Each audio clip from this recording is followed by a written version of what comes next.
Well, I see we are live, and we have all of our commissioners here. So I would like to call the meeting of the Board of Commissioners to order. It's a regular meeting on this Tuesday, April 27th, 2021 at 8:30 a.m. Please rise and join me in saying the Pledge of Allegiance.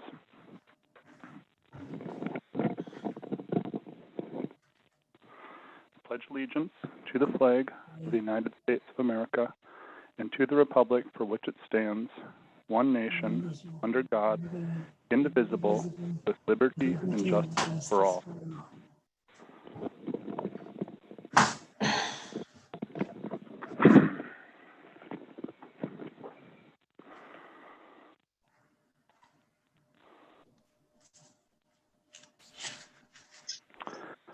And I got worried for a sec because my video lagged, and so when I sat back down, everyone was still standing, but looks like everything worked out there. Well, I think first, before I forget, I'd like to read the statement regarding our meeting via telepresence, or Zoom in this case. Number one, it has been determined that an in-person meeting is not practical or prudent because of the COVID-19 pandemic and the related peacetime emergency declaration made by Governor Walz in accordance with Minnesota's Statutes, Chapter 12.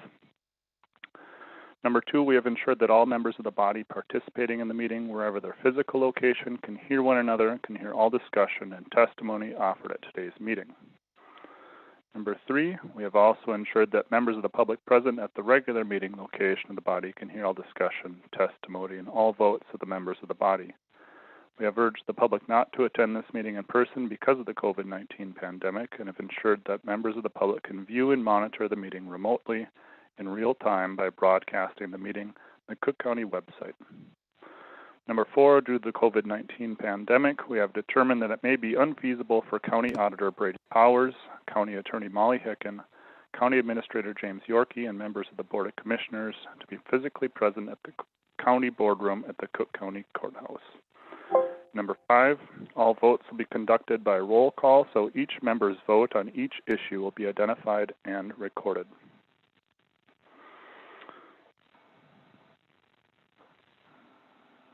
And now, do we have any adjustments to the agenda?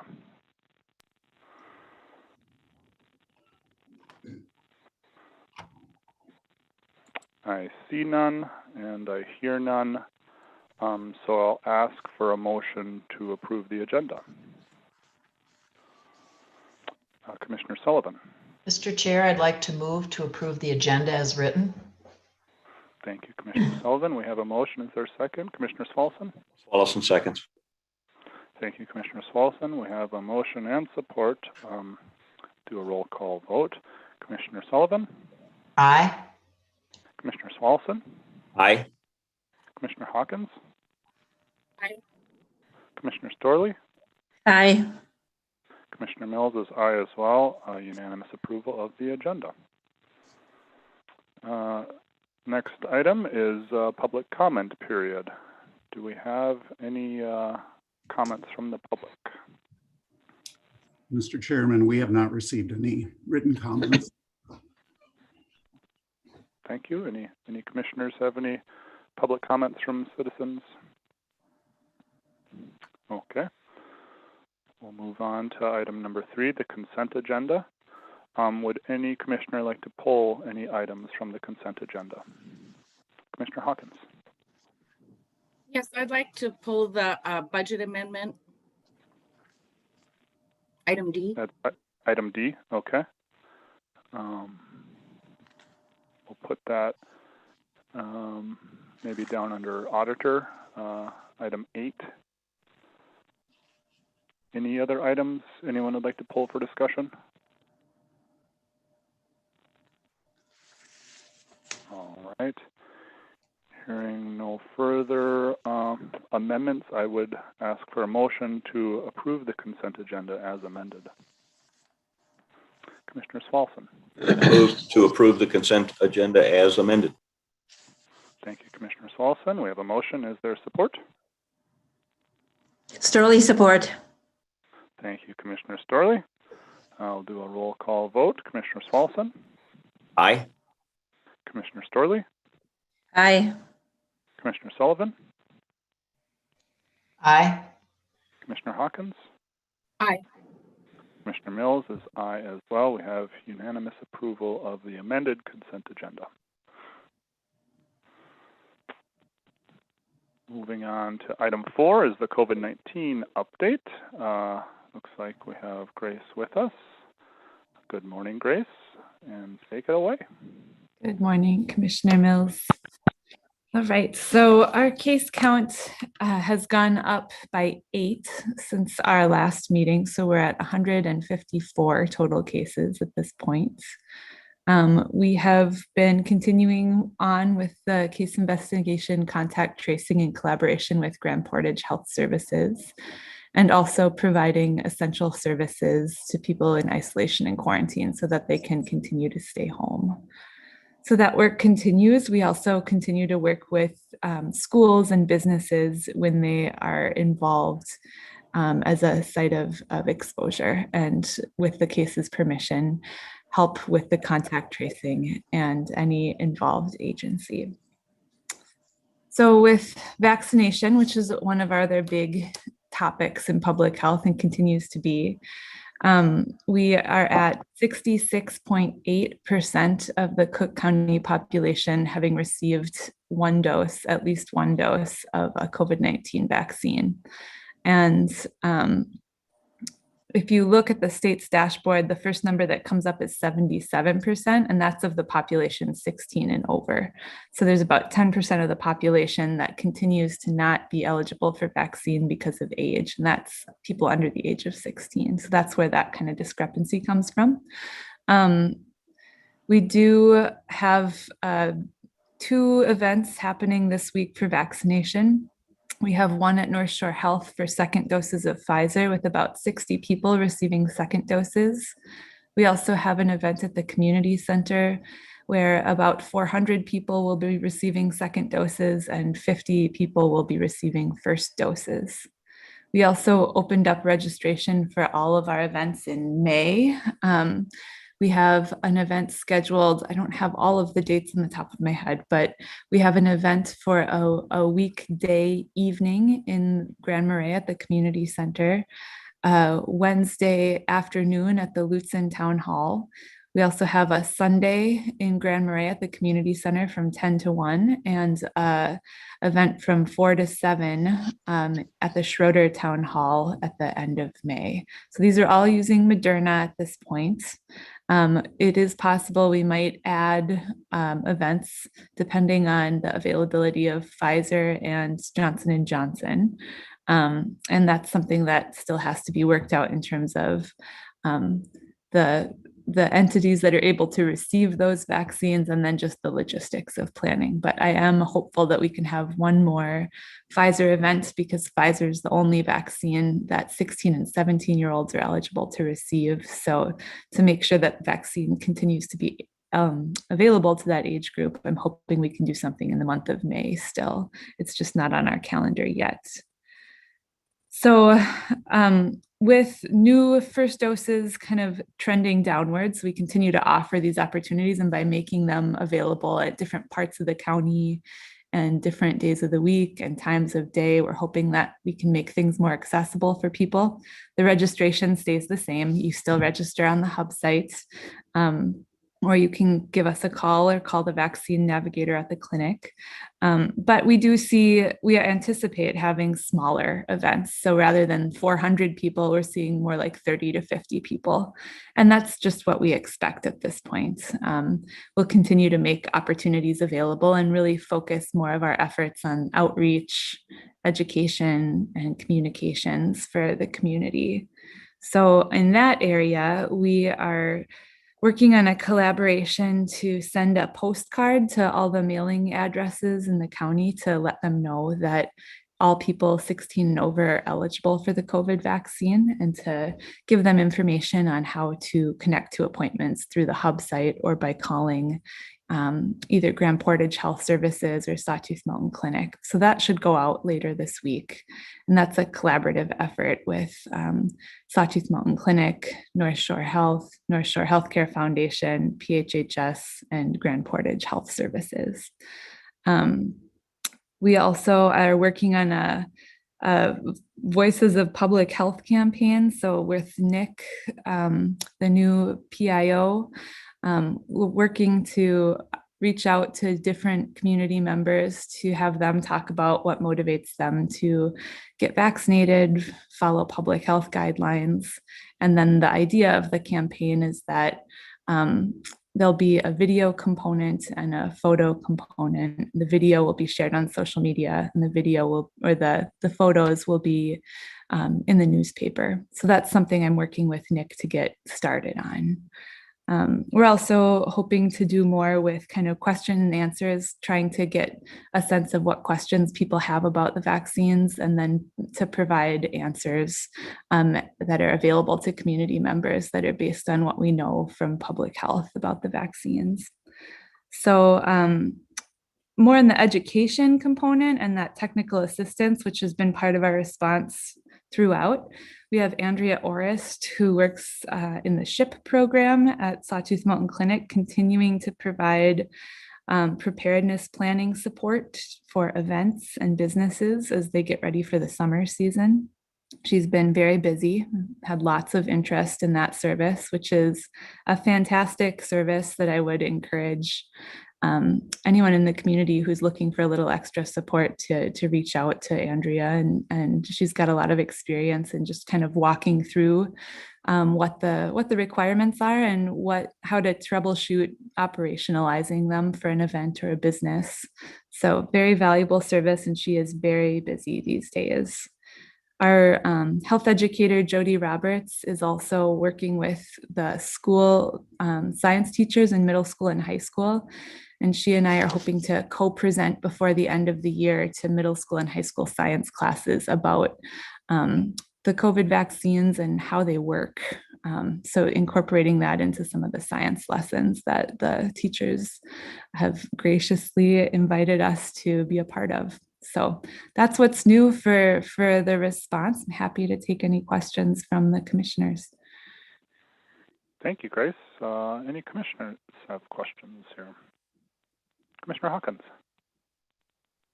Yeah, actually, I have a personal question. So Thursday, I'm scheduled for my second dose, and I'm very excited about that.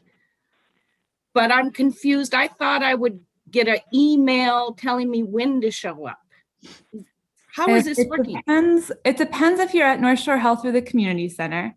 So at the community center, so Thursdays are the appointments.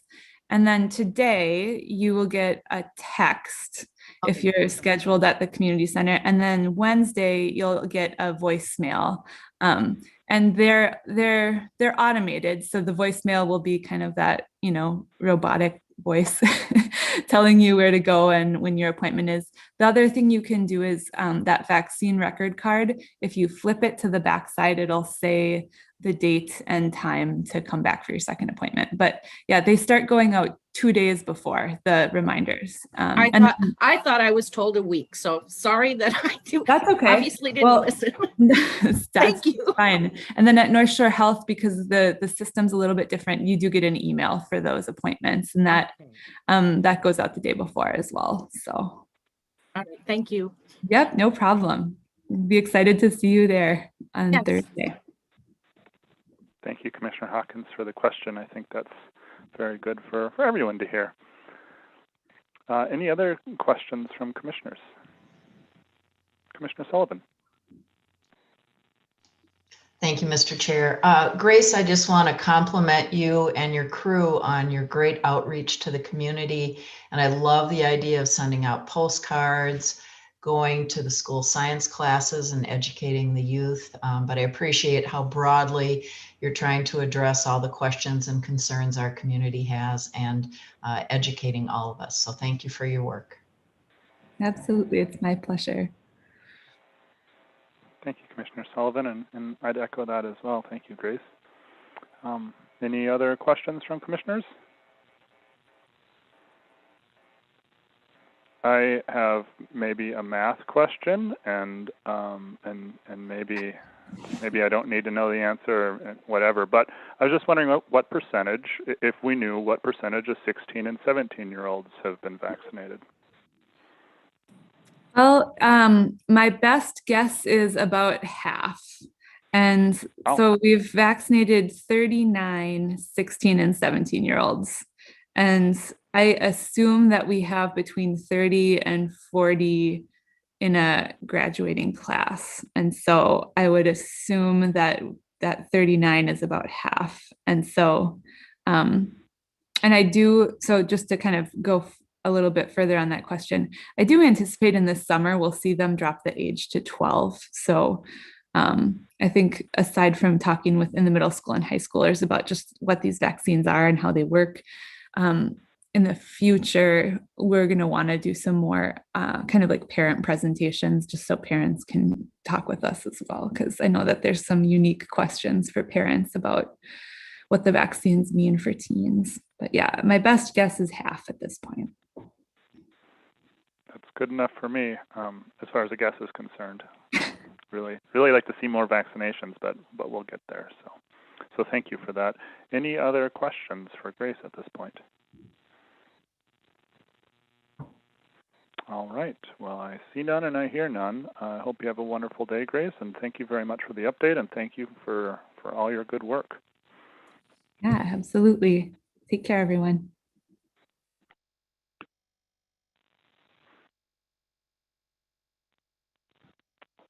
Well, we are ahead of schedule here for item number 5. So we're going to have to wait on that, pass it up, and move on to item number 6, which is MIS and the Radio Communication Program update. We have both Rena Rogers and Rowan Watkins, right? Yeah, there's Rowan. Your camera turned on. Take it away, Rena. Okay, thank you, Mr. Chair and commissioners, and members of the public and everyone else that's on. As I think you all know, we have a quarterly update on the radio communication program, and primary reason we do that is because there are really large projects around, usually generally around towers, that we like to keep the public informed on, and also commissioners. Our towers represent one of the county's largest capital assets. And so how we manage those, I think, is of a lot of concern to both commissioners and the public. And they have a lot of impact, both in bringing services and on the area that we live in as well. So this is kind of Rowan's thing, but thanks for letting us be on here every time. Take it away, Rowan. All right, thanks, Rena. Yeah, good morning, Mr. Chair, members of the board. Again, just thank you for the opportunity. Like Rena mentioned, we like to use these quarterly reports as a way to keep both commissioners and the public aware of projects that we're actively working on, and specifically projects that have the potential to result in changes to, like Rena said, services and or infrastructure in specific areas of the county. Fairly high level reports, just meant to keep everyone informed about that and provide a little context. But we're always happy to provide additional information on any of these projects. Our report today consists of 3 project types. We're going to do cell service, Armor MnDOT projects, and then county infrastructure projects. So there'll be a handful of projects under each category. This is our first report of the year, and since we have new commissioners, I'll try to provide a little historical context on some of the projects. But please stop me if you have questions at any time, and I'll pause before moving on to another project type, and of course stand for questions at the end. Our first category is cell service projects, and the first one there is AT&T at Old Ski Hill, or above Grand Marais. So early last year, following a lease execution, AT&T relocated from the WDSE owned tower above Grand Marais, that's the painted lit tower, to the county owned tower, which is the painted lit tower, and they cut over providing services in June of 2020. The impetus for AT&T relocating was to move to a tower that could accommodate the equipment needed to upgrade regular AT&T services and provide additional FirstNet services. Since we last reported in December, however, AT&T has worked with us on a plan to provide 5G services from this site. So when a request like this comes through, we require a structural analysis to validate that the tower is capable of holding additional equipment. And we also review the lease, looking for any requirements a change in equipment might trigger. And that's all been done. And so we expect them to move forward with the project in the next few months or so. I know personally, I've had a few questions concerning 5G in Cook County, and I'm certainly not an expert on it, but I'm happy to share what I know about this project specifically, or answer any sort of general questions I can about 5G services. But mostly we wanted to make the public aware it's possible we could see 5G AT&T services in Grand Marais, potentially before our next quarterly report, or likely sometime this year. So with that, if there's no questions, I'll move on to the next cell service site. I do have questions. Thank you. Sure, go ahead. I was going to wait to the very end, but this makes more sense. So what is the range of 5G? It's less. Is it half that of 4G? Is that about accurate? Yeah, typically when we think of 5G, we consider much higher frequencies, which are capable of holding much more information, but they at the expense of distance traveling.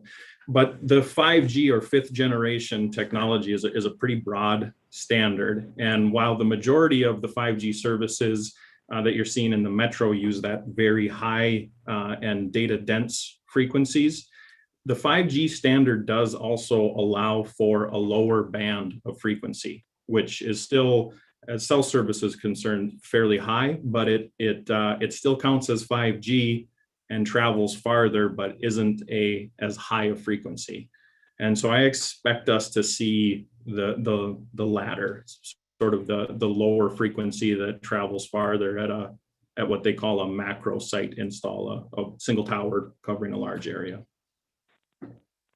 Okay, thank you. And this maybe is none of your business, but or none of our business, but now with implementation of 5G, will they be phasing out 3G? And maybe they already are, and I'm just not aware of it. My understanding is that there's required to be, and I haven't validated this, but just from reading and having conversations with people, is that they're supposed to go 2 generations back in compatibility. So I think 3G should still be there, but again, I have not validated that. That's just sort of reading and conversations that I've had with other people. Well, that's good enough for this discussion. Thank you very much. Right. So our next one is Sawbill, AT&T at Sawbill. So earlier in 2020, Cook County and MnDOT received a request to co-locate at the Sawbill Armour site from AT&T. And MnDOT owns this tower, but it's located on county property. And originally there were some conflicting surveys and it needed a lot of information sharing back and forth with the adjacent property owner, which is the U.S. Forest Service, which ultimately resulted in AT&T needing to redesign their proposed site layout. That revised site layout has been incorporated into a 3-way lease between Cook County, MnDOT, and AT&T as exhibits. And that lease was signed by the Board of Commissioners on February 10th, and it has been fully executed. So we expect the build out and subsequent expansion of AT&T coverage to take place this year. This particular location is one of a handful of sites where we've negotiated a revenue sharing agreement with MnDOT, again, the tower owner. And this particular lease, in addition to providing cell service in an area of the county that currently doesn't have it, will also bring in a little more than $67,000 over a 5-year period, which will be used to offset the cost of maintaining Cook County communications infrastructure. So this is tower inspections, tower maintenance, and eventually tower replacement that support our public safety communications infrastructure. If there's no questions on that one, I'll move to the next one, which is Hovland. So we have AT&T at Hovland. This lease was executed in June. Construction started in November, and the site went live in mid-February. So since we last reported this, the site is live and providing coverage, and we've received reports of fairly good coverage in the areas from Reservation River to Powers Lake and Tom Lake Road areas. And it's sort of centrally located near, right off the Arrowhead Trail near where the pavement ends. Cook County owns this tower, and it's located on DNR property. So there's underlying lease issues that we needed to work through.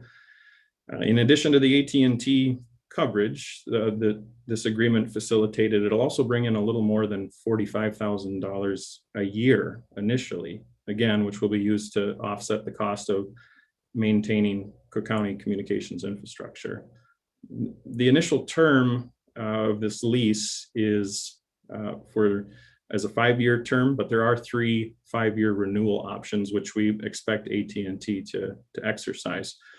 So in all likelihood, it's a 20-year lease with a 2% annual escalator each year. And so should AT&T exercise all 3 renewal periods, the total value of the lease is actually in the $1.1 to $1.2 million range, or averaged out over each year, a little closer to $57,000 to $58,000 a year.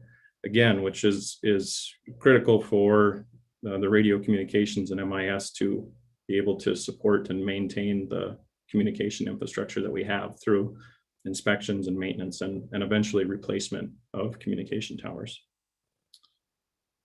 Our next one is Verizon at Grand Portage.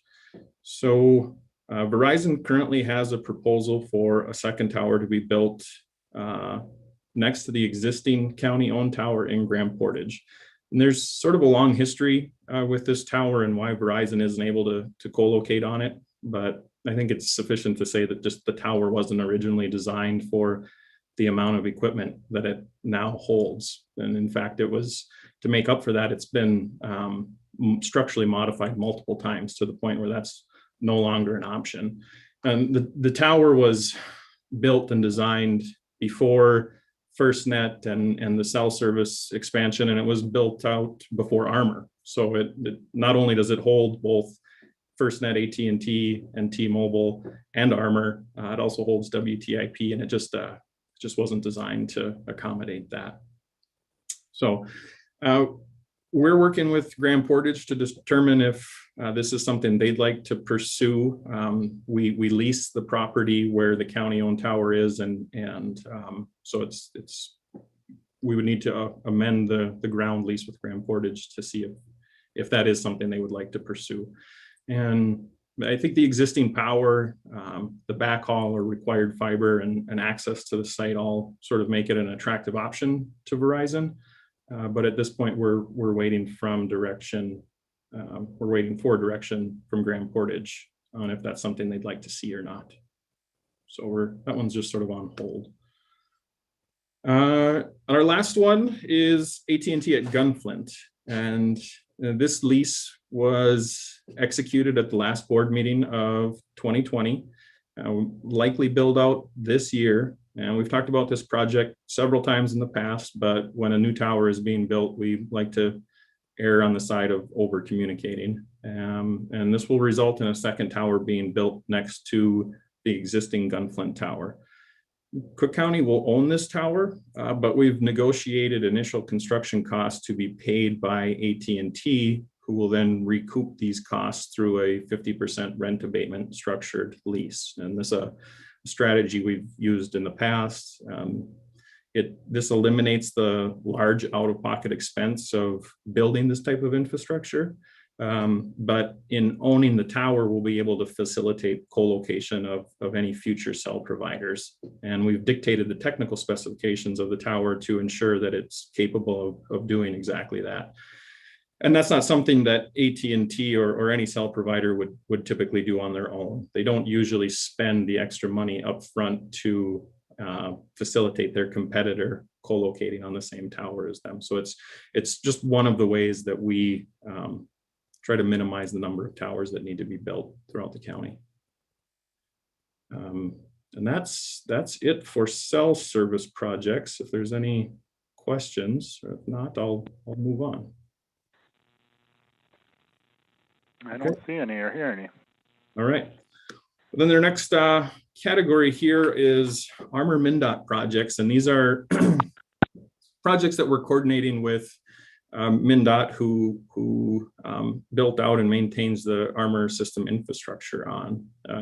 And the first one is Mitt Lake Armor Site, and again, this is one that we've talked about before, and actually the site was developed and construction was completed in mid-2020, and the site went online in early November of 2020. But again, was just because it is a new tower, we want to just give everyone again a kind of a review of what it is and where and why. And so this is a MnDOT owned tower on county controlled property, and it is the last MnDOT armor tower to be built in Cook County. And in fact, it's one of the last to be built in the state, and sort of marks a transition for MnDOT from building out this system to maintaining and improving and hardening the armor system. So again, this is the Mitt Lake tower is off the Ball Club Lake Road, sort of north of Two Island and south of Ball Club Lake. The next one is microwave redundancy. And the way the armor system works is that each individual tower is part of a larger statewide network. And this network is connected through either fiber or microwave links, mostly microwave. And these links or connections are what allows the system to carry traffic from, say, our ambulance that might be in Duluth on a transport back to the hospital, allowing them to talk with the doctor directly, or say one of our deputies on a prisoner transport to another county, allows them to communicate back with our dispatch center. Depending on the location of a failure or loss of one of these connections can result in the loss of armor coverage altogether, or the inability to communicate in and outside of the county and or with our dispatch center. So similar to the work that was done with our 911 infrastructure up the shore from Duluth, having redundant connections minimizes single points of failure and minimizes the downtime, the overall downtime of the system. And this project that we're coordinating with MnDOT on will ultimately result in redundant paths for the Hovland, Devilfish, and Mount Maud sites, which currently don't have a redundant connection, while reducing the loading on our Bogus Lake Tower, which is one of our oldest towers and is above structural capacity by current standards. So it's really beneficial to us in two fronts. It provides redundant paths to those sites that I mentioned, but it also reduces loading on a tower that needs it. In addition to those towers, the Mitt Lake site that I just mentioned will also provide a secondary connection to our Mid-Trail site, which will facilitate a redundant path for the 4 armor sites that provide coverage along the Gunflint Trail, which currently doesn't have it. So along the Gunflint Trail, it's sort of a spur where a single failure could create sort of a dominoes effect, and you'd lose multiple armor sites. And this will eliminate that as well. And the way that the system works is that if we do lose a connection at a specific site, but there is one of these redundant paths, network traffic is rerouted automatically with no disruption in service. So sort of generally with the strategic relocation and addition of a few microwave dishes, we'll have a lot more redundancy and resiliency for the armor system in Cook County. And it's just a great overall project that MnDOT is helping us with. Our last one is VFS, or variable frequency stations. Just a quick note on these ones. these VFS sites or variable frequency stations are part of what's called the Armor Cross Spectrum Interoperability Plan, which simply focuses on bringing Armor, which operates primarily in the 800 megahertz spectrum, and conventional VHF systems that operate in and around the 150 megahertz spectrum. And so the change that we have here is simply that our dispatch center now has more options to choose from when selecting these nationally licensed VHF interoperability frequencies at a handful of tower sites throughout Cook County. And the main stakeholder that this impacts is the U.S. Forest Service, who, with some exceptions, still operates mostly on conventional VHF. And so it's, again, just part of that transition that MnDOT is doing into hardening and sort of fine tuning the Armor system, moving away from the build out. That's the last of my Armor projects.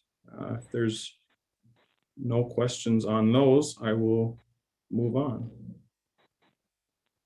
All right. Question? Oh, Okay. any questions? Sorry, I missed that. Nope, I was just asking too. Okay. All right. Our last ones are county infrastructure projects. So our last category here is just currently, these are our 2 outdoor BDA or bidirectional amplifier projects to supplement Armor coverage in key areas. So for some historical context, the state has a mandate to build out the Armor system to 95% coverage county by county. And not only has MnDOT done that in Cook County, they've done it in a way that it addresses some important concerns from the community, specifically as it relates to tower height and tower lighting requirements. So where MnDOT could have just built 5 or 6 really tall towers and met that coverage mandate, they instead opted to work with the county to co-locate on existing towers and find property and locations to build towers below the 200-foot lighting requirement threshold. This required the building of and maintenance on significant number of more towers. But it did a lot to protect view shed and dark sky quality in Cook County. And so it really is an example of a great partnership resulting in a beneficial outcome for both the state and the county. But with that said, while MnDOT has been really a phenomenal partner in the build out of this infrastructure throughout the county, infrastructure that included the running of power and fiber to areas of the county that wouldn't have seen it otherwise, there are 2 areas along Highway 61 that are, by Cook County standards, densely populated and lack reliable Armor coverage. And these areas, generally speaking, are in the Tofty Heights and Temperance Rivers area on the west end of the county, and West County Road 14 to East County Road 14, as well as Judge Magny to Chicago Bay areas on the east end of the county. And these areas, aside from, again, being populated by Cook County standards, they also include high visitor traffic areas like Temperance River, Cadence, and Judge Magny. So over the last about 3 years, at the recommendation of the Cook County 911 Communications Committee, MIS has been working with engineering companies, state governance structure for the Armor system, and several other stakeholder groups to secure required approvals and identify funding sources for a solution to these coverage gaps. And the culmination of that work are these 2 BDA projects. So with that, I'll just provide some status on each of those. The Colville BDA for the east end and the Tofty BDA on the west end. So the Colville BDA or bidirectional amplifier is designed to be a 140-foot tower located on county property near the substation on East County Road 14. At this point, we have a conditional use permit granted, approval from the Regional Emergency Communications Board and the Statewide Emergency Communications Board. And last year, we were able to use some surplus equipment bond funds that became available as a result of a 911 call processing equipment grant received by the sheriff's office to partially develop the site, providing access and power, as well as having the tower designed, fabricated, and delivered. So we're housing that tower unassembled at the highway department currently. And the next steps are to construct the foundation and the tower, followed by the purchase and installation of the BDA equipment itself. And we're currently looking at tower capital funds to complete this project this year. At the Tofty site, the Tofty BDA is designed also to be a 140-foot tower located in a MnDOT gravel pit near Chateau Laveau. And we worked with MnDOT Legal on approval for use of the property. And that resulted in a lease that was recently executed and has an effective date 2022, which is when we expect to be ready to break ground on that project as well. That's high level where we're at with those projects, and concludes my report. Stand for any questions. Thank you, Rowan. Very, very informative, very thorough. We have a question from Commissioner Hawkins. Thank you, Rowan. I appreciate all the information. So I'm wondering about the tower infrastructure and the tower capital funds. Do we have a plan? I'm guessing we're going to have to be replacing these towers on a regular basis or do maintenance. And how does the budget work for that? That's what I'm just. Sure. So we work with an engineering company which runs our structural analysis and designs the majority of our towers, and we've worked with a few, but we reached out to a couple to get a replacement schedule on specifically the majority of the towers that we owned, which were designed by this specific engineering company. And then we got some quotes for replacement too. So what we have is sort of about a 50-year replacement schedule, which is conservative. It probably lasts longer than that, according to the engineering company. And then we sort of broke out how much funding we would need to replace those individual towers. And through the setting aside of these tower capital funds, mostly which are coming from cell service contracts, we're looking at thinking we'll be in pretty good shape to replace towers as needed without impacting the levy. And if I could, I would just add that one of the things that we could do, like we have 2 towers that are over 50 years old, so it takes a while to save up that much money.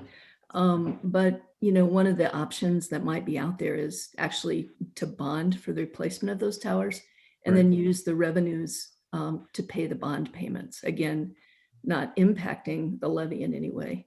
You know, we can't, as a county government, we can't make a profit. And when we do collect fees like that, they need to support the service that the fees are associated with. Well, you know, that's just general how we have to work. So there's at least, I think it's about $45,000 a year of revenues that go to offset the operational part of the radio communication budget, like utilities, snow plowing, that sort of thing. And then the remainder of those monies have been in capital. And in this case, we're using them for those BDA projects to improve armor coverage.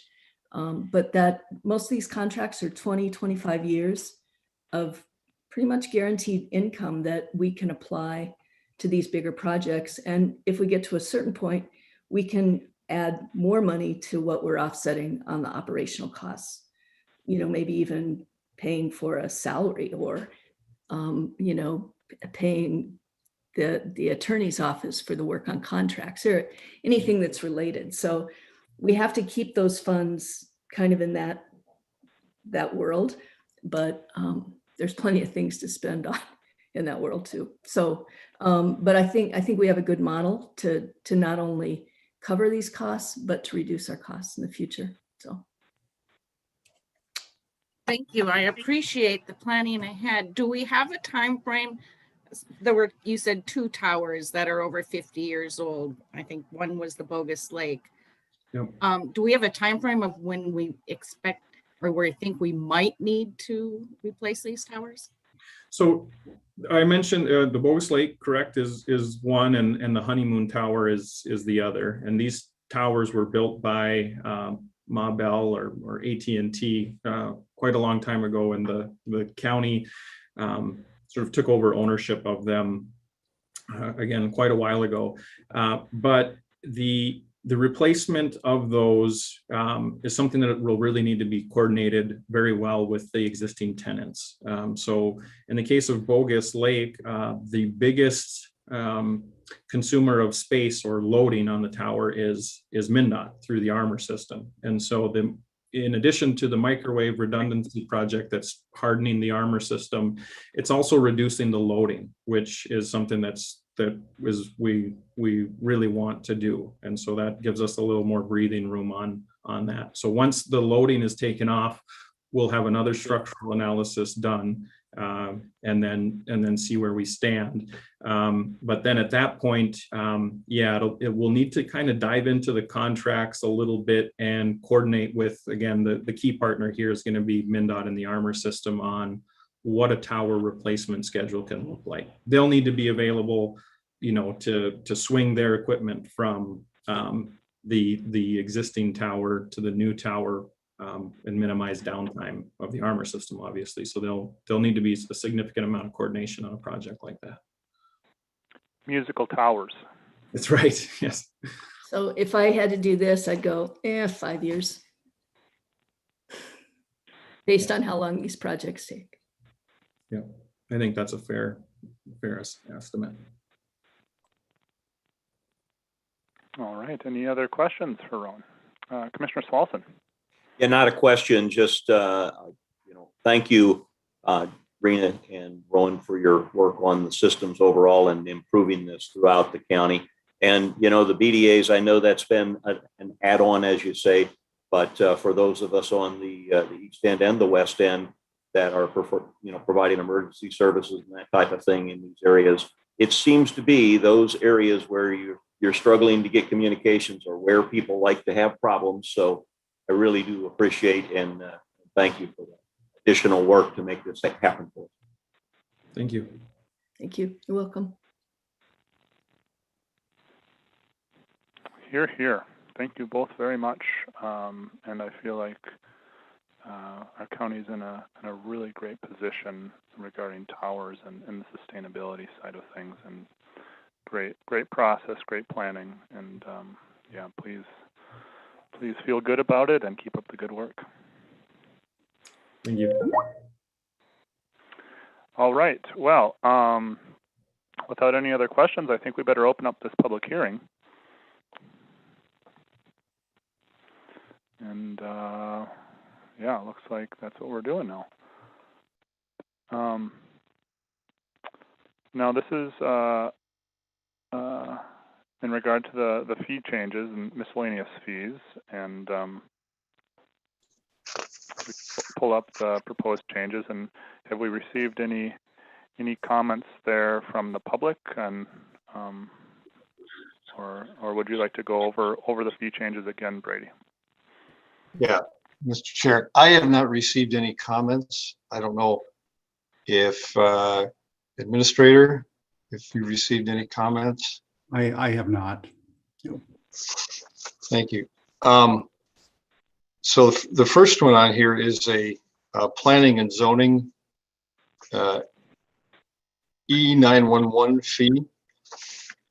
And if Rena's on, if there are any questions, we have a couple of 911 fees now for a parcel sign for your own home parcel.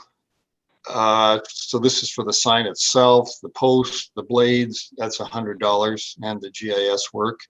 We also have a $25 fee for the sign blade itself for the replacement. This is to add a third fee within the city of Grand Marais. So within the city, there's no requirement for an actual sign. People put the number on their house, but there's still the same GIS work to set it up in the 911 system and get that to the other, the postal system, etc. So that same soft cost is there, and so this is to cover that cost when those 911 addresses are needed. Anything else on that, Rena?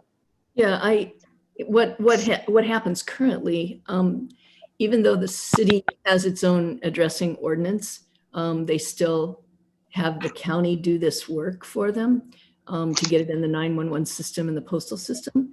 And so we sort of had a one price for everybody. So people in the city were being charged $100 and getting a sign that they didn't use. So we're working through revising and updating our 911 ordinance right now, and also our processes to serve people a little faster and better, working with Mike Keyport, emergency manager, who sort of owns that process. And this seemed logical to us to make the pricing more effective, just as a better customer service, and to be more accurate about what the costs actually are for those persons. So that's why we're proposing it.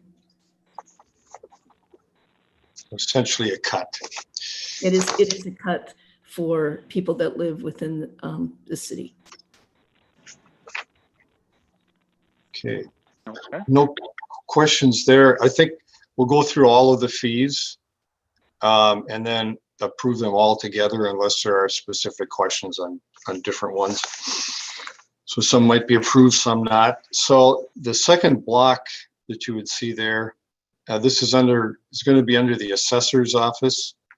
These fees have been charged in the past. This is a new query of the tax system, and this is all queries of the tax system. But in all of these cases, there was after the first hour charge, you see $30.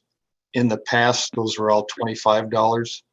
So this is a slight change, and this is over a number of years and reflects the change in our salary schedules, et cetera.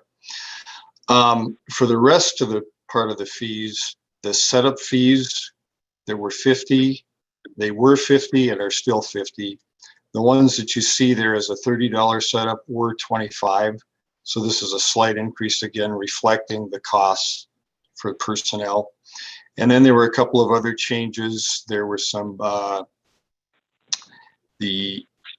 sheet charge per sheet of labels, and now we're doing it per parcel. We just have the ability to do it in a more nuanced way.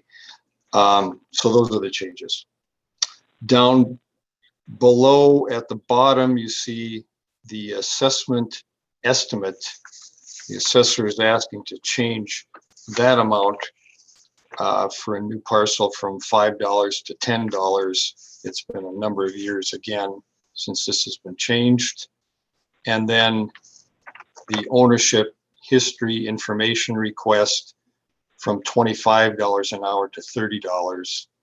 And that's again reflecting the changes in our salary schedule over a number of years. The really new change on the schedule, and a large change here, is from the recorder's office. This is a registered land survey fee of $400 per plat and $50 per tract. This is something that Dusty expects to be charged rarely. Is there a question? I hear a sound. Okay. No, sir. This is something that's been needed for a while. What happens with these registered land, this is Torrance land, these typically have very long legal descriptions that are that describe place to place to place, by degree. And these, when they're registered, if a piece gets broken off, then you have another large written description that goes with the original, and so forth. So piece after piece after piece can be broken off. You can end up with pages of description of many pages of legal description. So I asked Dusty, is this something, can we define it definitely? She said, we can't define it perfectly, definitely. There's going to be some judgment involved. So either extremely complicated, long, complicated descriptions that have a piece now being sold and broken off, or any time that you have more than 3 pieces broken off, you would have this registered land survey, which would then describe them in these distinct tracts, which then reduces the size of the description in the legal records. So it is going to be based to some degree on her judgment, but always after 3 tracts are created from one of these.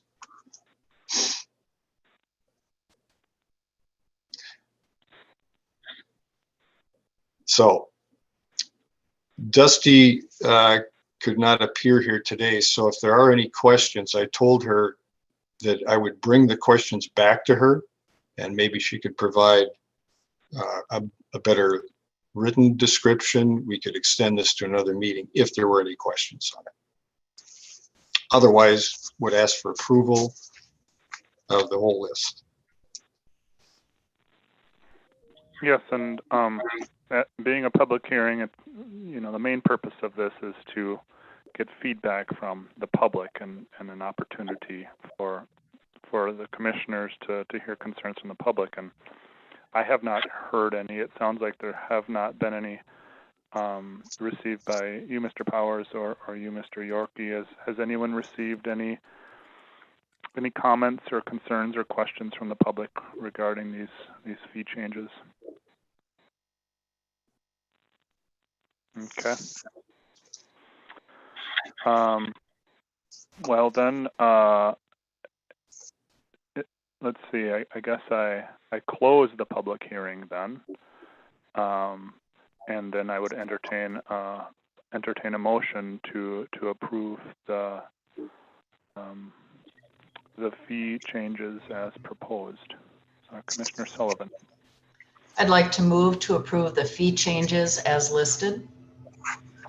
Thank you, Commissioner Sullivan. We do have a motion. Is there support?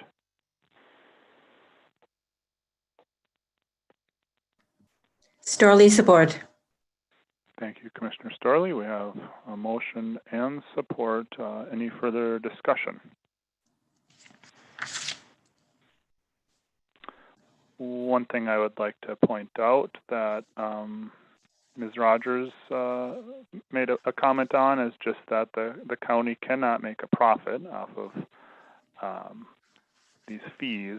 They need to go towards actual costs. And so really what we're asking our department heads to do is to give updates on how they think the fees can best reflect actual costs. So just so that we're all aware of that. Any other discussion? I hear none and see none, so I will do a roll call vote. Commissioner Sullivan? Aye. Commissioner Storley? Aye. Commissioner Swalson? Aye. Commissioner Hawkins? Aye. Commissioner Mills is aye as well. We have unanimous approval of the changes to miscellaneous fees. Thank you very much. And that brings us down back to item 7, Land Services, with Director Tim Nelson. Good morning, Mr. Nelson. Good morning, Mr. Chair, Commissioners, Administrator, everybody. This is a fairly redundant request that we bring in every so many years, just equipment replacement for the recycling trailers. And I'll just note, presuming that you've read through the report and such, that we have over the years in the effort of trying to increase the longevity of these trailers, we had initially started off with the steel bin trailers, ended up with rust and corrosion problems with those, and with the road use and such with those, and switched to a heavier duty plastic type of bin to make it lighter on the trailer to so that it won't rust and corrode. And those had worked out really fairly well for us. But regrettably, they don't make those anymore. We cannot find those being constructed for us. So we are making a transition to aluminum, which will afford us still a lighter weight for the beds and for that weather protection, so that they don't corrode out as fast and the trailers will last as long. So we're in the process of doing that. We still, have some steel bin ones, and so we're hoping that the plastic ones that are in the intermediate will last longer, and then these aluminum ones will last even longer than that. And it'll be based off of more so the bed of the trailers than the bins themselves and everything. In any case, I would state that this request is not impacting the levy at all. What we do is we have over the last 20 years been cycling the costs, equipment replacement costs through this. What we had was the Future Landfill Development Fund. We had a landfill a little over 20 years ago. We closed that down, but we had a money or a fund that had been set aside for future landfill development should the need arise. Over the last 20 years, the state and everybody has kind of assured us that, and frankly, economics assures us that we're not going to be able to construct a landfill of our own again. And so we've been utilizing that just as replacement funds for recycling center equipment. And over the last number of years, I've actually budgeted funds to be put back into that fund on an annual basis to keep that replenished. So that's effectively working as an equipment replacement fund for the recycling center, and has been working very well for that for, like I said, the last couple of decades. So I guess at that, I will just leave it open for any questions or so that you might have of me. Thank you, Mr. Nelson. Any questions from commissioners? Commissioner Hawkins. Yeah, I'm wondering, so do you have a replacement schedule, like the tower replacement schedule and the printer replacement schedule? I mean, do we know how much is going to be spent and over your 12-year period? Yeah, and I've had this conversation with the administrator, Yorkie, as well. We have had that, we have maintained that, but what we've ended up doing is because of the interest and the impact on the levy and keeping costs down, we've kind of still used our equipment well past the expiration date.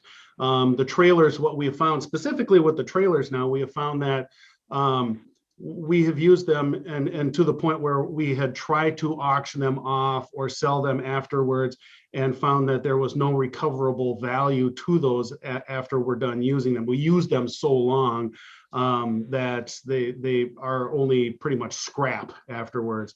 And so we had put a period of 10 years on those trailers, but we've basically been able to get more than 12 or so out of them. And then now we're kind of hoping that with the plastic ones and transitioning to the aluminum ones, those are even going to be longer. So I have to update that. I'm in the process of updating that schedule, but yes, we do have a schedule list for all of that equipment, and there's enough in that fund to be able to basically do a whole another 100% equipment replacement for the recycling center of the existing equipment that we have there. So the fund is well funded for that. It has the capacity, and I have been putting about 20 grand a year back into that fund to keep it going. Yeah, I would be curious. I just wondering how long that fund will last based on all of your future needs and expected spending out of that fund, and whether or not what you say has been put into that fund every year, are we being financially responsible and thinking about how long that fund's going to last? I would like to see, I guess, more numbers. I don't know. Well, that's a good question, and certainly the numbers are there. And what I've done is generally kind of kept it I've kept the request to just the minimal request. I think we've been very fiscally responsible in the fact that we've had that pot and it's still there. It's always tempting whenever we do talk about it on the commissioner level that the commissioners see, oh, here's this fund. We can use this for something else or that or the other thing. It hasn't been solely dedicated for the equipment replacement.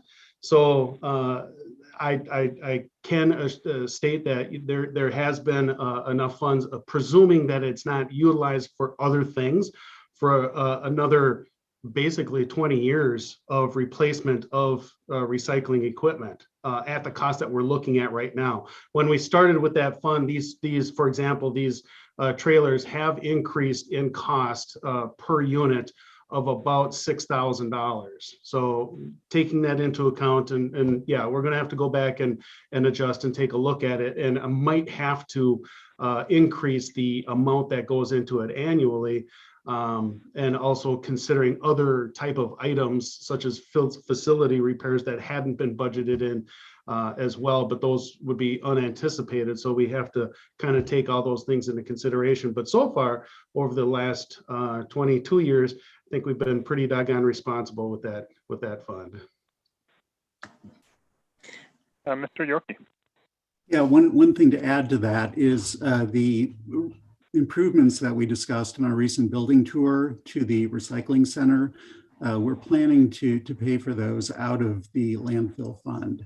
And at this point, we are awaiting a revision of one of the bids that we got.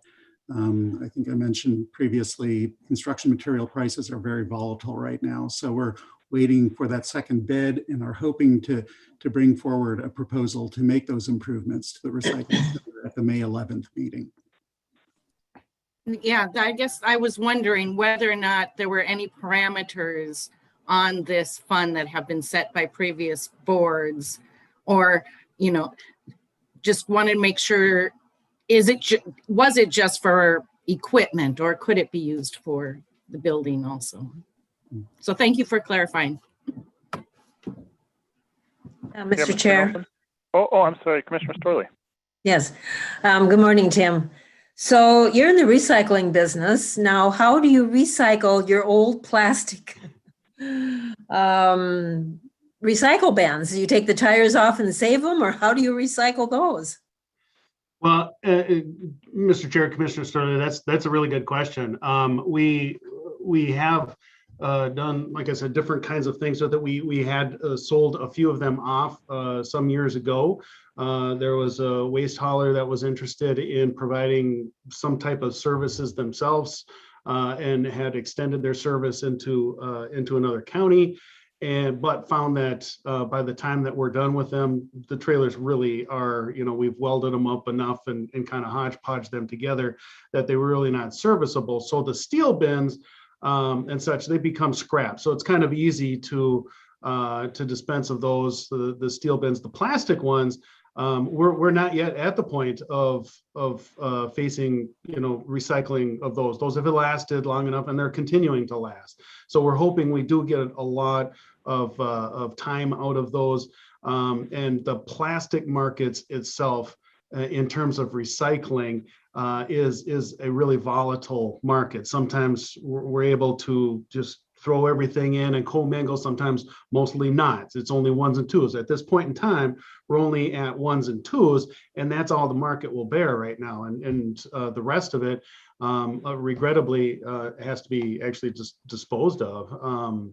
I do know that there are some places that have incinerator complexes that do a waste to energy, where they would take and incinerate the waste and then provide electricity and steam for businesses and such like that. We're nowhere near the capacity of even trying to do something like that, or even in our region, we don't have that type of facility that's with us. So if and when we do get to the end of the life of the plastic bins, we probably would have to cut those up and just actually dispose of those, and then the metal would be scrap. Mm-hmm. Good, thank you. All right, any other questions for Mr. Nelson? I see none and I hear none. I'd entertain a motion.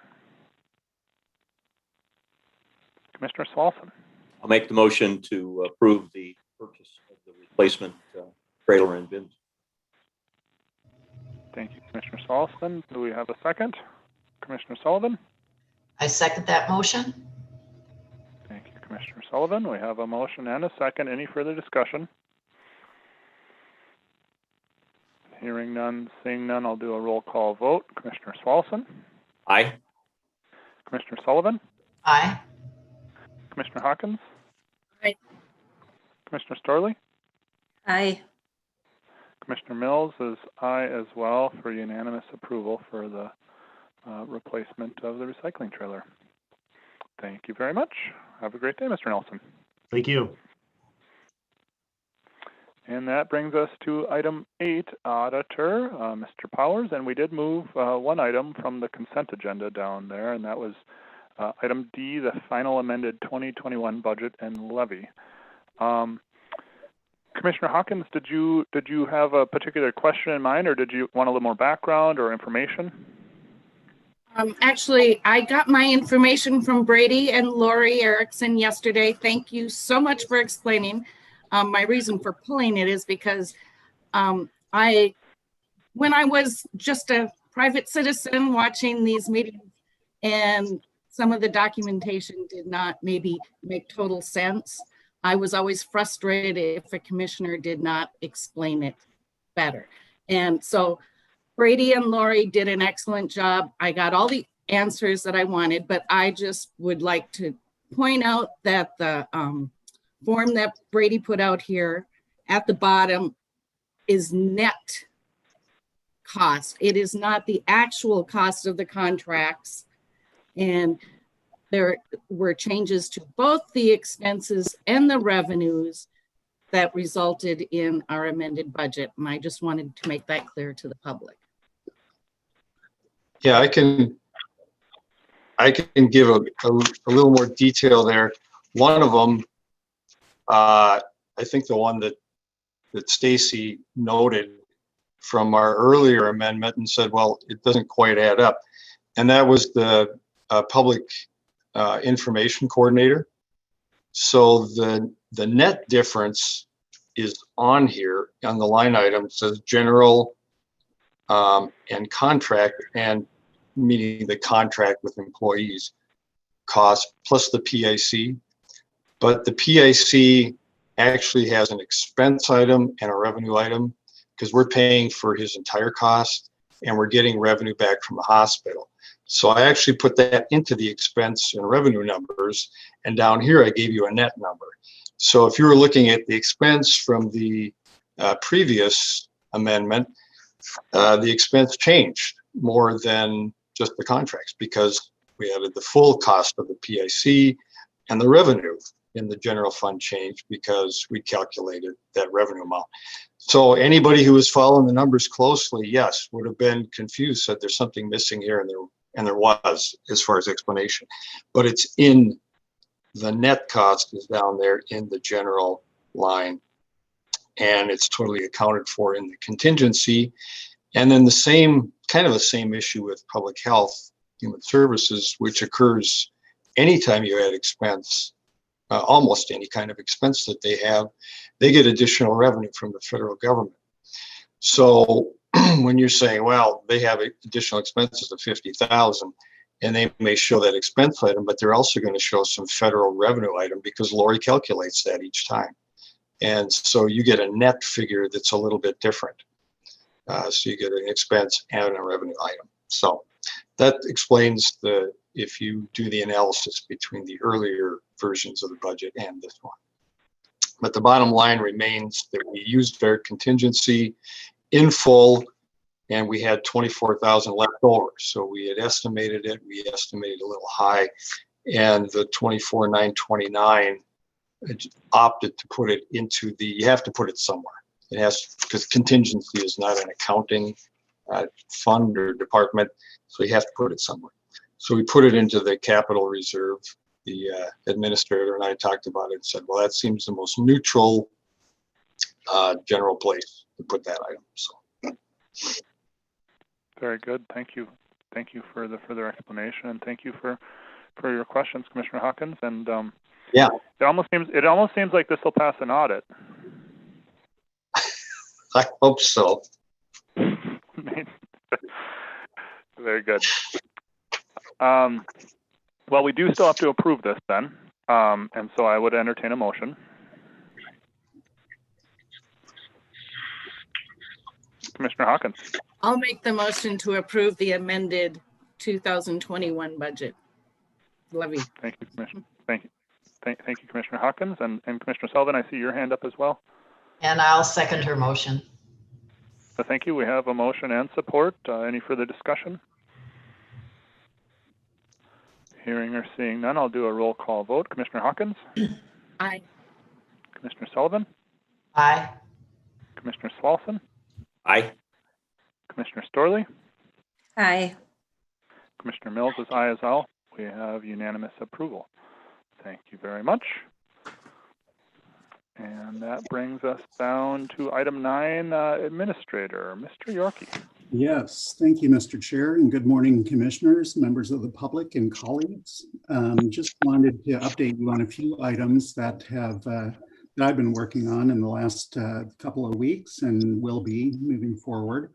So Thursday last week, Commissioner Storley, Assessor Bob Thompson, and I had a meeting with the U.S. Forest Service regarding payment in lieu of taxes on the boundary waters under the Ty-Blatnick Act. And the Forest Service laid out a schedule for the reappraisal of that land. And so I just wanted to share kind of what the timeline is going to be.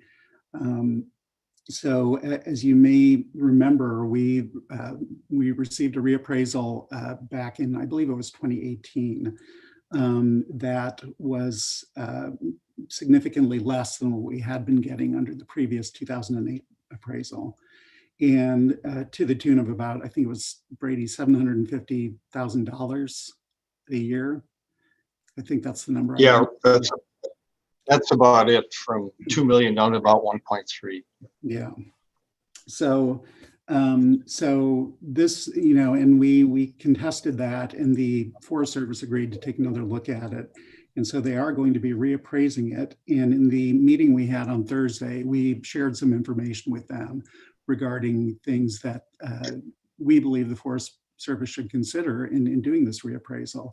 Namely that, you know, the land needs to be assessed based on its highest and best use. And so that is not selling that would not be selling the land to a single buyer for a single purpose, but rather looking at each parcel and figuring out, does this section have the biggest value in terms of maybe recreational development, mineral extraction, or forestry? And so the argument is, don't treat this land as an aggregate, but rather look at the individual components of it to figure out what the highest and best use would be, because that impacts value significantly. And so I think they heard that message pretty loud and clear. The timeline for getting the new appraisal done is not super speedy, I would say. So where we are right now, the appraiser that the Forest Service will be using to do the reappraisal is a private contractor. That contractor has been selected and will be doing site visits here in Cook County, Lake County, and St. Louis counties. And I should mention those other two counties were also part of this meeting last week. And so the appraiser will be doing site visits this spring, and will be delivering an initial report that is an initial appraisal to the Forest Service this fall. The Forest Service will be conducting a review of that appraisal from late fall until January of 2022. In early 2022, the Forest Service expects to present the appraisal to the counties, and we'll have an opportunity from early 2022 through July of that year to kind of review the appraisal and develop our response to it, and any items that we feel need to be reconsidered by the Forest Service we would need to present to them by July of 2022. They would take that information if we provide it, and by December 31st of 2022, would finally accept or reject the report from the contracted appraiser. And then the final determination by the Secretary of the USDA would be made in early 2023, and that determination would be transmitted to the counties at that point. So where we are right now, obviously, we are about a year and 8 months out from having a final determination.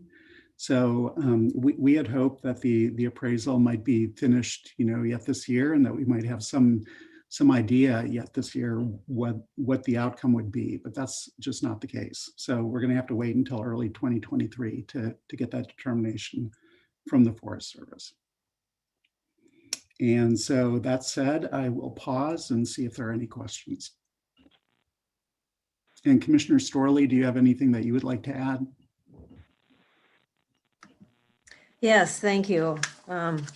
We have to remember that it's the federal government we're dealing with, so we have 5 layers. Basically, we have 5 layers to go through.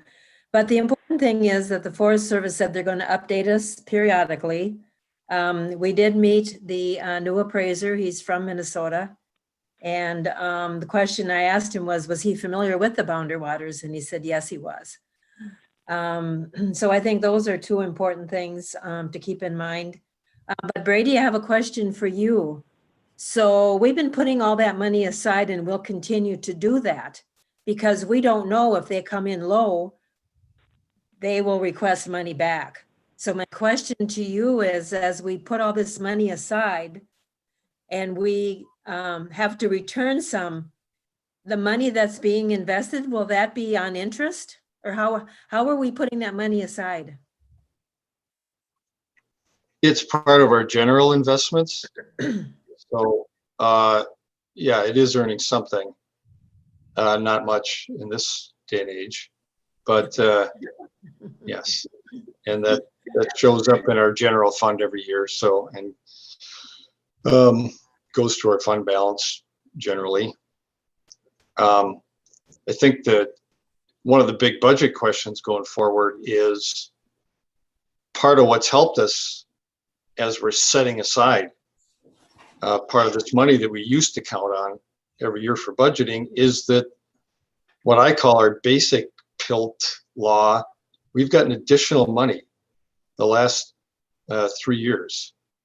And we still don't know the details of how that's calculated or if that continues. I've gotten notification a couple of times that it's not going to continue, but it has for 3 years now. If that continues to come in, that will help us. We won't have to go to much fund balance just to keep the allotment, let's say, of what we have put in our budget for this, the total PILT funding. And we'll know that should know it by the end of June, because that's when we've gotten our funding last year. It went down from 761 to 600 and something last year, and maybe the formula is it's going to go down by another chunk, but it's still been significantly over. Historically, we get about 220, 235,000 from the basic PILT. So that's a significant jump of 500,000 or more. And if we can continue to get that for the next couple of years while this reappraisal goes on, then we won't be impacted much on our fund balance, having that same amount of money. So. Sounds good. That's all I have, Administrator Yorkie. Hang in there. Commissioner Swanson, you had your hand up? Yes, thank you. And Brady, I was just going to verify then.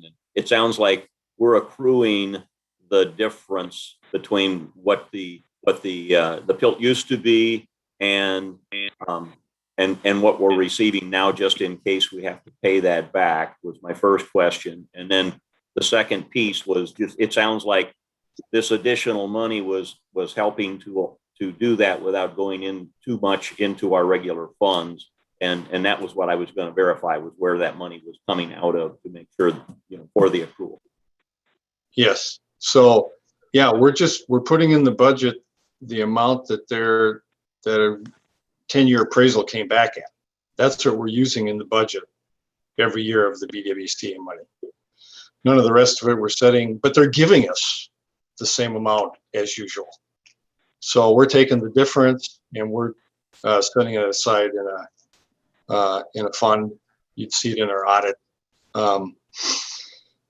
In case we have to turn that back. But we've luckily been getting this additional money for 3 years, just about the same time the reappraisal came in. So happenstance. I'm hoping with the new administration we'll get a full accounting of the formula by which they give that and the likelihood that that continues at least during this reappraisal period. So Thank you. And to be clear, it's the new federal administration, not county administration, right? Yeah. That was a joke. yes, yeah, right. Thank you for laughing. Wasn't it also the case that it wasn't? I mean, there has been no notice of how that additional money has been calculated, nor has there been. Aren't we also a little hesitant to use it because it's not clear how it could be used? Is that same PILT money as well? No, that comes to us under the same statute that this what I call the basic PILT, the 230,000 that we've gotten for the 30 years I've been here. That's just for general tax relief. It's payment in lieu of taxes, and so we can use it that way. That part. The third leg of it is now what we call the secure rural schools. It used to be the 25% payment, and so that one again we're getting it every year eventually, but we don't. They're not very good about giving notice that the law has even been reapproved, because if we don't get the secure rural schools, then we fall back on the old 25% law, which is a much lower payment. And the highway department depends on that because mostly that's between highway and school. So it'd be nice just to get the information from the federal government on that program too. We just got the money again, but I had no idea that it even been reapproved. So the secure rural schools, and sent half of it basically to the highway department and to the school. Thank you for clarifying that. Any further and that will come to the board. I'm sorry, I should have mentioned that will come to the board again because we have to approve how our Title III part of that money, because we get a small percent, 15% under Title III, and exactly how we're going to use that. So that always comes to the board, and it has to have a 45-day waiting period. It's going to the Firewise Committee first on Thursday, then we'll come back to you at the next meeting. Thank you. Any further questions for Mr. Yorkey or Commissioner Storley or Mr. Powers? Well, Mr. Yorkey. I have a question for myself. No, actually, I just wanted to mention that Assessor Bob Thompson was really instrumental in putting together our presentation to the Forest Service. We did coordinate with St. Louis and Lake counties, but Bob was really instrumental in kind of putting our presentation together. So I just want to thank him for that. Thank you. Yes, yes. Assessor Thompson has done a very large portion of the work immediately after getting this reassessment and that low reassessment. So I greatly appreciate his work and efforts there.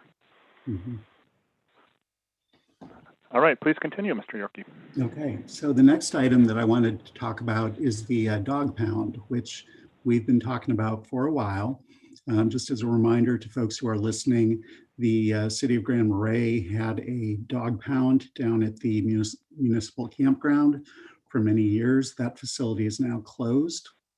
And so we at this time do not have any place where if the sheriff is called to pick up a stray animal, there's really no place to take it. Temporarily, we are using the garage bay at the law enforcement center to hold animals for a brief period. But obviously that's not ideal. And so last week, the sheriff and I met with folks from the Arrowhead Animal Rescue, which is the 501c3 that has operated the city's dog pound for many years. It's a group of volunteers who, who help care for animals when they're picked up and find homes for strays if that's needed.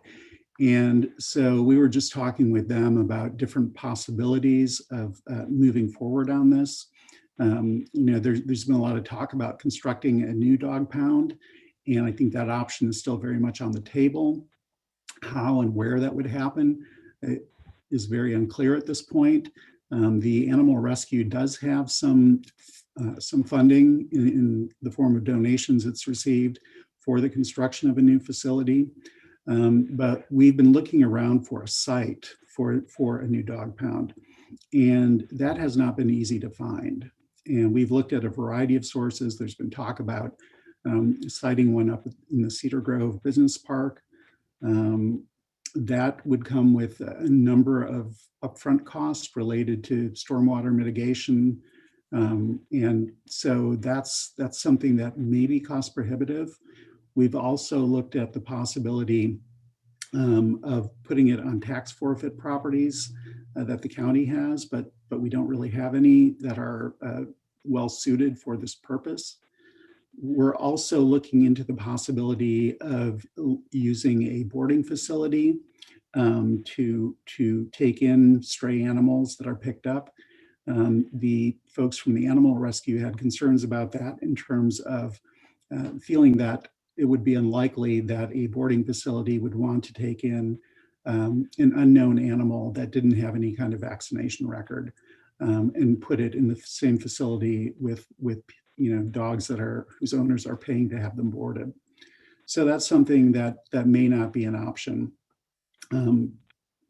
So we're kind of just continuing to follow up on leads and trying to find a location for a new dog pound, and also are having conversations with the city in terms of how we would pay for such a facility. Again, the Animal Rescue does have some funding that it would put toward the construction of a facility. And those funds could, at least from what I've heard, could potentially pay for the bulk of the cost. But it really depends on where we're able to put it and what the cost of providing utilities to that site would be. And there are a lot of variables involved. And this is a very active discussion that we're continuing to have with the city and with Animal Rescue, and hope to have more information at future meetings. And as we get more information, I'll certainly share that. Thank you. Any questions or concerns from commissioners about dog pound?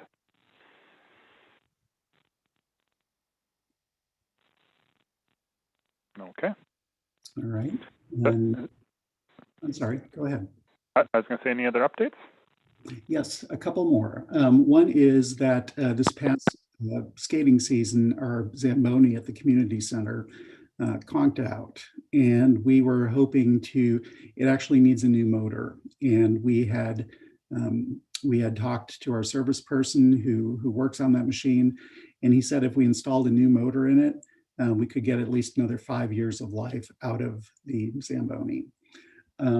But we ordered a replacement motor, and it did not come with a flywheel that is needed to actually be able to use that. And the machine is extremely old. I believe it's from 1961. And the parts needed to maintain and keep that machine running are just not available anymore. And so we've kind of been trying to keep it going and keep it hobbling along, but we're at a point right now where it looks like that's not going to be an option anymore. So Diane Booth and members of the Community Center Board of Trustees are putting out feelers to see if we would be able to acquire a new machine. The cost of doing so is unclear at this point. It might be in the $10,000 to $20,000 range. It really depends on what's available and how new of a machine that we would be looking at. But we do need a machine like that to be able to resurface the ice so that it can be used throughout the winter. So that's just something I wanted to give you a heads up on. And again, as we get more information about what's out there and the costs, we'll share that with you. And then the last thing I wanted to mention is we are still awaiting guidance on the American Rescue Plan grant. We have general guidance right now, but we're still waiting for more specific guidelines on how those dollars can be used. Again, the county's anticipating a little bit more than $1 million. I think it's about $1,058,000 or something like that. But we're still awaiting that guidance. By law, the Treasury has to transfer those funds to us by May 11th. And so we're getting to the end of the window where we can receive the funds. And again, still need more specific details on how they can be used. So as that becomes available, I'll certainly be sharing that with you. And that is all I have. Thank you, Mr. Yorkie. Any questions about any updates from commissioners?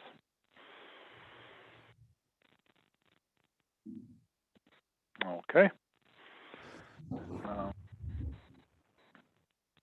Can move on then to item 10, employee concerns, commissioner concerns.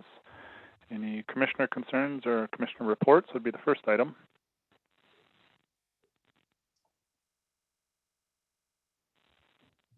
I'm not seeing any or hearing any. We can move on to item 10B, meeting updates. That pretty much brings us into meetings to note. So the Community Leadership Committee meeting, which is formerly known as the Joint Powers, is Thursday, April 29th at 5:30 p.m. The meeting information is in our agenda there as far as getting connected. And then also the Board of Appeals and Equalization, June 17th at 6 p.m. Again, the connection information is in our agenda here. Moving on to item 11, there's nothing under there. Correspondence and memos. 12, recognition of staff, and we took care of that earlier this month. And so that brings us to item 13, adjournment. Open it up. Oh, Mr. Yorkie. Yeah, one thing to note, and this did not make it into the agenda, but the first meeting of the Passion Pit Committee will be this evening at 5 o'clock. That is posted on the county's website, and the public can access that through the county's homepage. So if you're interested in that issue, please tune in. Thank you very much for that reminder. And we'll have Commissioner Sullivan representing the board there. So looking forward to hearing about that discussion. Okay. Well, with that, I can open it up for a motion to adjourn.